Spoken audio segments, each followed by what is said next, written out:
स्वामी जी, मंच पर आसीन आदरणीय डॉक्टर वेद प्रताप वैदिक जी, मेरे बड़े भाई सरीखे श्री देवेंद्र शर्मा जी, अजय भाई, मेरे बड़े भाई सरीखे श्री ओपी श्रीवास्तव जी, श्रीमती रेणु श्रीवास्तव जी, अन्य सभी सम्माननीय अतिथिगण, स्वामी जी का जैसा निर्देश है, मैं आपसे 15 मिनट में कुछ बातें कहना चाहता हूं, कुछ बिंदु आपके बीच में रखना चाहता हूं।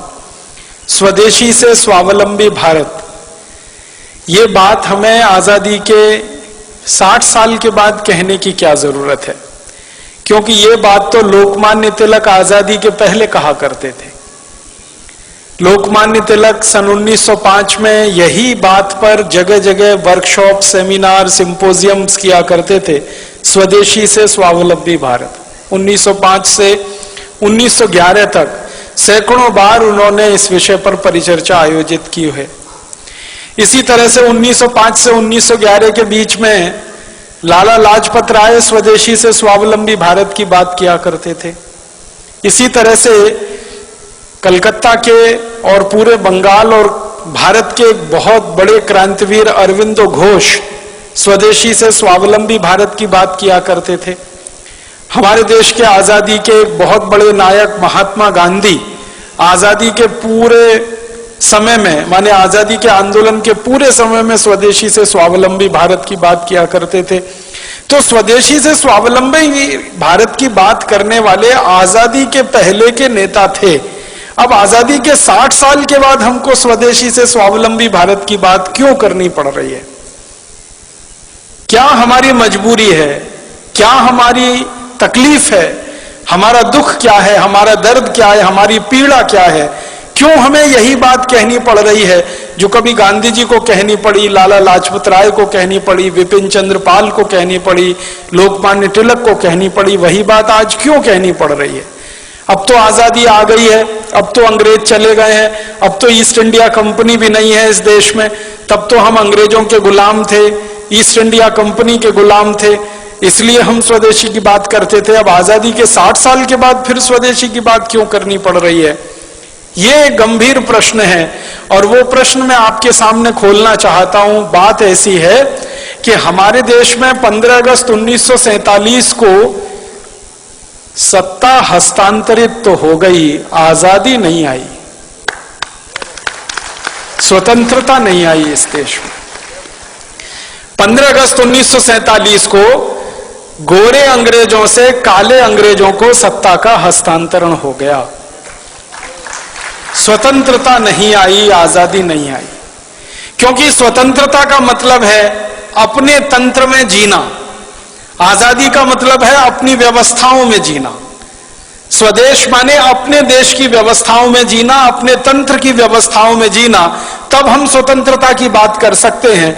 लेकिन आजादी के 60 साल के बाद तो एक भी तंत्र ऐसा बना नहीं इस देश में जो अपना हो।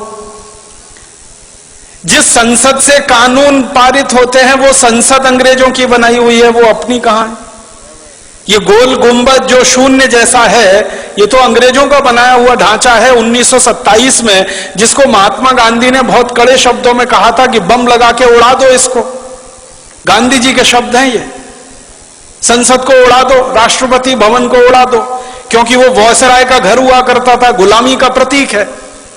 तो गांधी जी से किसी ने कहा कि बापू आप तो अहिंसा वाले आदमी हैं और आप कह रहे हैं इसको उड़ा दो, तो उन्होंने कहा गुलामी के प्रतीकों को संभाल कर नहीं रखा जाता। कोई देश दुनिया में ऐसा नहीं है जो अपनी गुलामी के दौर के प्रतीकों को साज कर, संवार कर, धोकर और पोंछ कर रखता। हमने रखा हुआ है।